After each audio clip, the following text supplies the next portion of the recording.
Täpse formulatsiooni väljatöötamise käigus jõutakse toimeaine juurest optimaalse taimekaitsevahendini, mis võimaldab toimeainel avalduda kogu oma bioloogilises aktiivsuses ning on säilitamisel füüsiliselt ja keemiliselt stabiilne ja mida põllumehed saavad kasutada lihtsalt ning ohutult.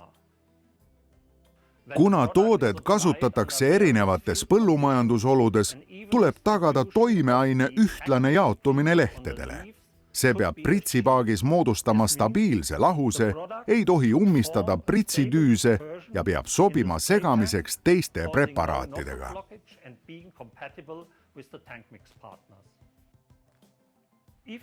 Kui kasutada madala lahustuvusega revisooli ainult veega segatuna, ei teki pritsipaagis stabiilset lahust ja lõpptulemus on väga kehv.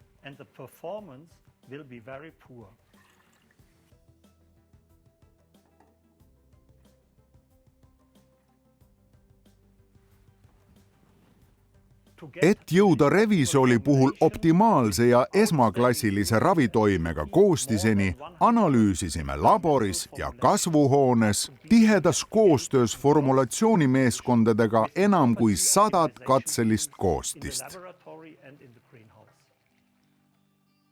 Optimaalne ravitoime saavutatakse revisooli molekulaarsel lahustamisel sobivas lahustisüsteemis.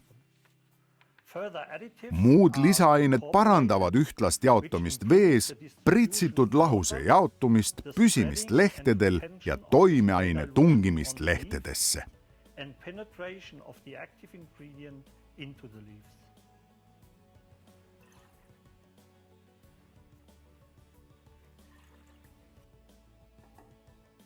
Laboris ja selle kõrval asuvas kasvuhoones on leidnud tõestust, et näiteks revisooli omastamine toimub väga kiiresti, mis tagabki suurepärase ravitoime.